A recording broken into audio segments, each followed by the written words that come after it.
Thank you for tuning in to Growing Tech Fast, the condensed Org3D podcast in which conversations about growing tech startups are had with those who have grown them. Today, I'm joined by Harrison Hochman, founder and CEO of Sparrow. Harrison, please introduce yourself. Yeah, and thank you for having me. So as you mentioned, my name is Harrison Hochman. I'm one of the co-founders and the CEO at Sparrow. Quick background about myself, born and raised in California. I went to Stanford for 2 degrees, which is where Sparrow was actually started, and very excited to have this conversation. Brilliant, thank you. So, I mean, I'd love to know, you said it started while you were at college. Tell me how Sparrow came about. Sure. So at the turn of COVID, I and a handful of my friends, students across the nation, got sent home from college. And during that time, a lot of families' adjusted gross income dropped. They weren't making as much money, but the expected cost at university didn't change. And so that gap had to be filled by something. It was filled by private student lending. And watching my friends go through this process as a student, I saw how unbelievably antiquated the process was when trying to search for the right private student loan. You know, you'd go onto Google and you'd search best student loans 2021, enter. Maybe you'd come across some arbitrary articles with a vague star rating, like 4.7 stars out of 5, but there was no actionable information when you're making what is, we consider, the second largest financial decision of your life, that being behind a mortgage. And so we thought that the type of automation which exists in travel didn't exist in private student lending. So if I wanted to go from myself right now in New York back home to Los Angeles, I wouldn't go to JetBlue, Southwest, American, and Delta individually to ask them for the price of an airline ticket. I would just go to Kayak, Google Flights, or Expedia. I would punch in my dates, my departure, and my arrival, and then they would go and price those airline tickets for me automatically. The same level of convenience didn't exist for my friends when they were trying to search for the best private student loan. So we took 14 months and we built that. But largely the inception came from a personal problem that we saw, experienced, and essentially just built a product for our friends. So just for the people listening in, to understand the situation a little bit further, as not all of our audience are based in the US. So when, of course, this situation happened to you and your friends during the pandemic, but how many students are looking at private student loans as a whole in the US? Sure. So private student lending in the United States is an industry. The reason that's the case is you got to look at how a student ends up coming up with the between $20,000 and $70,000 a year that it costs to attend college. Again, depending on which college you attend, if it's a public school versus private, in school versus out-of-state resident. And so what happens is a student will start by saying, I'm going to submit a form. It's going to go to the federal government. That form's called FAFSA. And what FAFSA does is it qualifies you for federal aid, usually a Pell Grant. And then if you can't qualify for Pell, you look toward, or if you do and it doesn't cover your total need, you'll apply for federal loans. Federal loans are great so long as they're subsidized.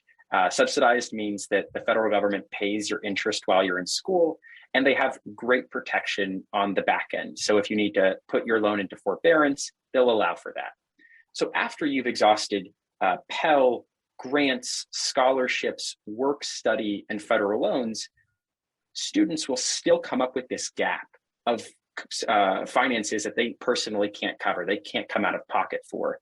That's where private student lending sits. And to just slap some numbers behind it, in 2020, the private student loan volume for that specific year, even during a pandemic, was $16.8 billion in 1 year, growing at 8.6% a year. So it's an industry, it's the gateway to help students attain education when they can't afford it independently. And it's a huge problem that we at Sparrow are trying to solve. And of course, this occurred as in the thought for Sparrow came about during COVID, but as we move out of the pandemic, and talking about, as you've just mentioned, kind of a private student loan crisis in itself, what would this mean for students who those first options are very limited. How can Sparrow tackle that for those individuals? Mm-hmm. So the best way to frame it is to put yourselves in that seat of a student who does need $20,000 and they have absolutely no other avenue to find that source of capital. That student is going to do that Google search. They're going to come to some search engine and try and find these articles about lenders that in 20 years won't be predatory or usury when they originate their loan. And this student is in a particularly vulnerable state. It's the choice between borrowing the money and not getting a college education. And so they're very, very open and exposed to someone acting maliciously. Now, what happens with Sparrow is we come in as that helping hand. We come in as the search engine of last resort. So we come in and say, hey, you don't have to immediately turn to the lender brand that you recognize. Come to us, and for free, it won't affect your credit score. We will exhaustively search the market of lenders all across the nation, big and small, massive names like Sallie Mae, all the way down to state-based nonprofits and credit unions. And we'll exhaustively search that market for you after you've submitted your request in under 35 seconds, and then help you think through how to select a repayment plan that makes sense for you. And we can get into the complexities of selecting repayment plans. It's actually a very important consideration. But that's where we come in and how we drive value is we let students know that in this moment of vulnerability, they still have options and there's a way to efficiently find them. I love that. I think the concepts behind Sparrow is it's compelling from like somebody who's also been a student. I know that there are lots of people who would have loved to have gone to college at that time, and it maybe just didn't feel like there were any options for them. So to be able to have that door opened, not just for people who are able to consider college anyway, but it might ease their situation at home financially, or those who just thought it was completely off the cards for them. I love that Sparrow is going to give them that option. But rewind a couple of years, you were a graduate yourself, you're now a CEO. What's that journey like been for you as an individual? What challenges did you overcome? Are there any of them that you're still tackling? Sure. Many. I would say first and foremost is you don't really start with a title. You just start with a problem and you build a solution that you think would be valuable for you. And then eventually it's valuable for your friends. And it slowly starts broadening beyond that to being valuable for other students at your university. And slowly but surely, you look at a solution that's now valuable nationwide. And I think the progression for us has been very natural. We've had many stumbling blocks, more setbacks than I can count. And I think that the true meaning of, at Sparrow, for example, internally, I just refer to everybody as WIT. It's whatever it takes. So you leave your stripes at the door. But in terms of progressing into a manager, I think the most important thing is to understand what you don't know and lean on those who do have expertise. So, I will never be the most experienced technically. I will never have the most experience in the student lending industry. I'll never have the most experience in marketing, but we hire and bring on team members that do. And so for the decisions that require that level of expertise, understand when to step back and rely upon and trust their judgment as being better than yours, I think is an incredibly effective tool for trying to bring together individuals to synergistically create something special. Yeah, creating a truly collaborative environment. Exactly. So I can't imagine, as it is such a important, but as you've mentioned previously, large industry, that there aren't some competitors on the market. Why Sparrow? If you're a student listening in now or a potential student, why should they download Sparrow over other apps who are doing a similar thing? Sure. Great question, by the way. So what I would say first and foremost is our exhaustive network. It's the size of the number of the institutions that we work with. So Sparrow has the most coverage of any solution out there. If you want to be confident that you've seen all the various options that exist, that's what we do. We provide that optionality and that coverage. So first things first is let's get the network in place to provide this student with as broad of a search as possible. Step two, and the value prop to this student is once you do have those offers, ask yourself a simple question. If I presented you with with one offer, with a repayment plan at a 3.5% fixed APR on a 10-year term, and a 4.5% variable APR on a 5-year term, would you understand which of those repayment plans to select for that loan? Probably not. No. And by the way, you're in good company. Neither did I. And so when you're doing it and trying to make that consideration, there's a handful of various sophisticated mathematical equations and techniques and spreadsheets that you can try and put together to make an educated decision. Well, at Sparrow, we've built out these proprietary tools to make the apples to apples comparison of repayment plans personalized to you, visual and intuitive and digestible. And so if you try and take a step back and say, why should you come to Sparrow versus any other competitor? First things first is we'll just find you more options. And chances are by finding you more options, those options will be more affordable. But the second step is saying, all right, now that I have those options, how do I make a confident borrowing decision? How do I understand that this is the right repayment plan for me? There's no support currently beyond Sparrow in the market for this decision. You'd probably consult some financial aid advisor or try and break out a spreadsheet from an article that you saw on some blog. But on Sparrow, we'll do that math for you. And so I like to think of those two steps as our North Star, because those are the two largest considerations when you're trying to find the right private student loan.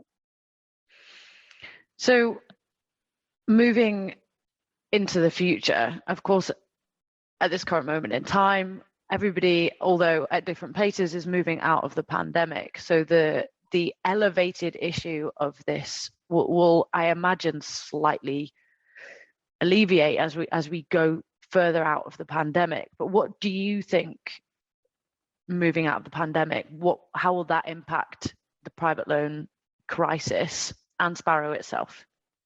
I think it will only exacerbate. One of the largest expenses that students have during a year is room and board. Right now in a virtual environment, they're living at home. There's no reason to be on campus or on off-campus housing. And so when you get back to school and you need to cover that cost, as we've discussed, the place where that cost is being covered from is some private lender. They're coming up with those funds. So that's the first thing, is private student lending, in my view, will start to balloon as students move back on campus. On the refi sense, there has been a forbearance policy where a vast majority of borrowers across the nation don't have to repay their federal student loans, which is the vast majority of student loan volume out there currently in repayment.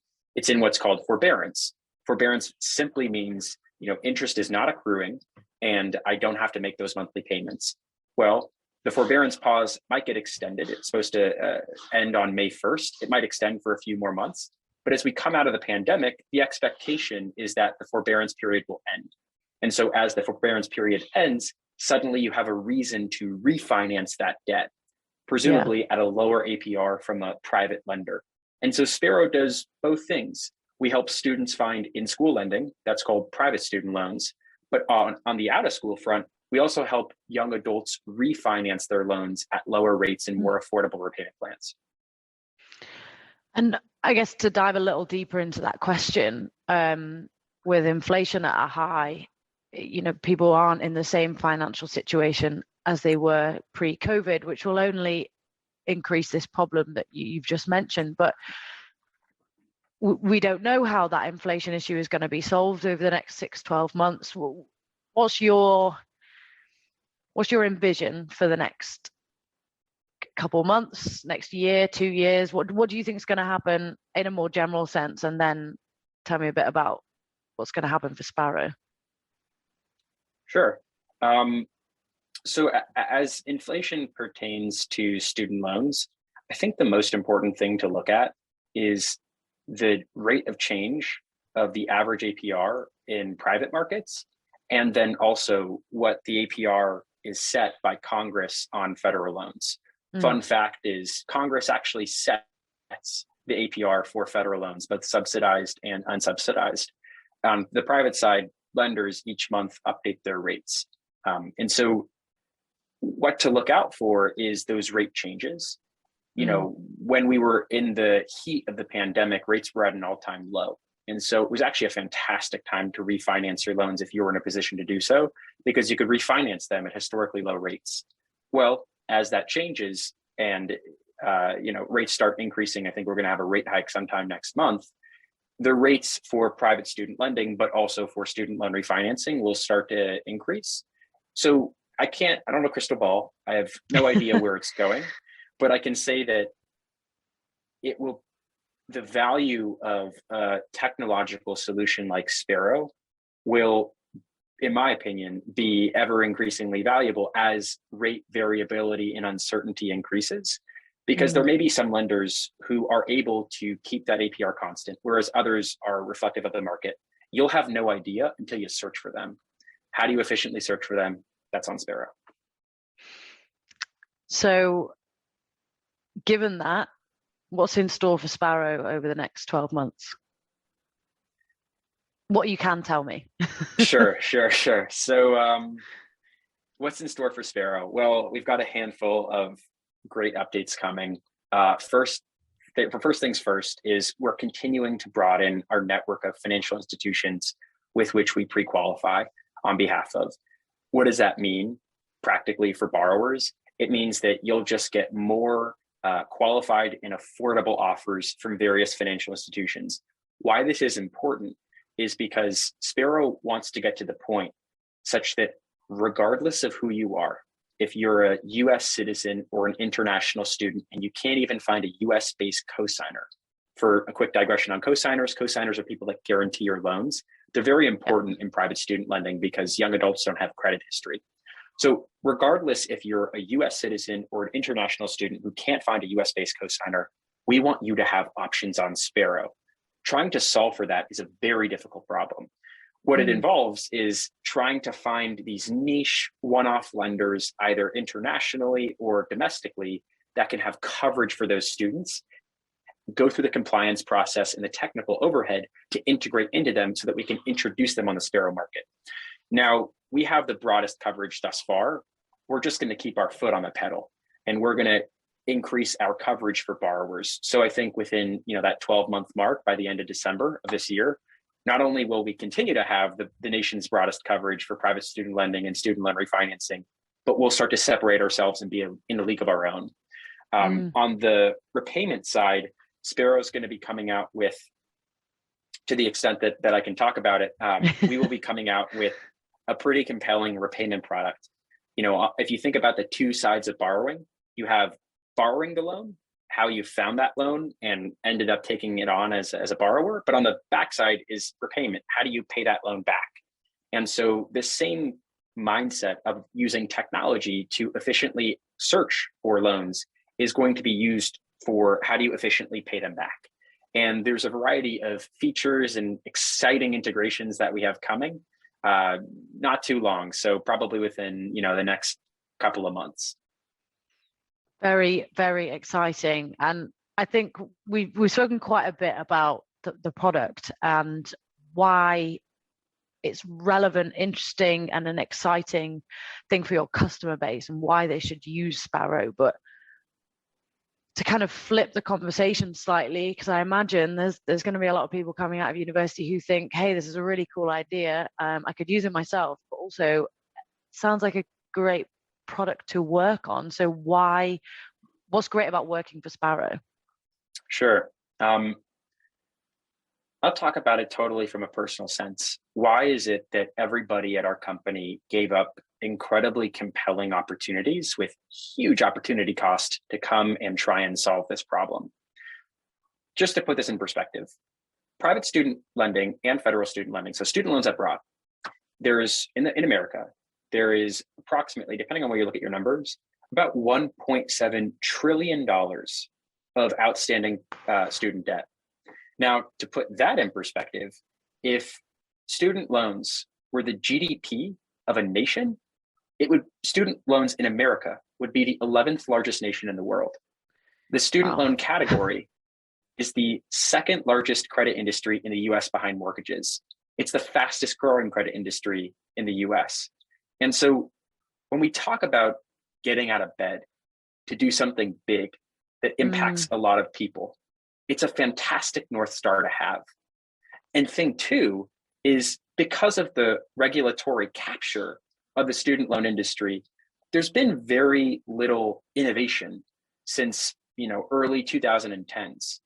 And so Sparrow sees itself as this technological pioneer trying to use modern technologies and integrations to try and do something that actually matters, and matters for 45 million Americans paying back their loans. So why are we a great place to work? I think the first thing is, like many companies, we say we dream big, but we know exactly why we get out of bed in the morning.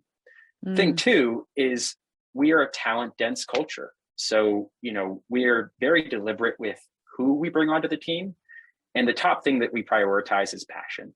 We want to see someone who wants it, who wants to tackle this problem and take a level of autonomy and ownership to get it done. And so, by coming onto the team, you will be in a group of like-minded, passionate, talented technologists. Amazing. I think that's something that I've really enjoyed out of this conversation today, is hearing your passion and your enthusiasm for what you're doing. Of course, most people in a startup who are growing something that they had an idea for have that, but I love that you can hear it. It like oozes out of everything you're saying. It's very, very nice to hear. And I think if anyone who is listening, who you can clearly hear, there is a brilliant product to have a look at, but there's also a very exciting opportunity at a company like Sparrow. So we'll round it up there. I think what would be really great from you is, if there is one thing that the audience listening takes away from this podcast, what would it be? It's a great question. I pause because I have to think about that. I would say, if there's one thing to take away about Sparrow, it is that we come from the perspective of truly believing that our business empowers the American dream. And a core component of the American dream is education, undeniably. Education enables social mobility. Education enables intellectual curiosity. Education enables a plethora of things that are unbeknownst to me without it. Now, unfortunately, the price of that education is inaccessible for the vast majority of students, both domestically and internationally. It is a non-starter. Sparrow seeks to become the financial engine to make that education accessible and equitable, thereby enabling the American dream. And so if you remember nothing but one thing, it is that that's our North Star, and that's why we feel passionate about what we work on. I love that. Thank you, Harrison. It has been great having you. Thank you very much.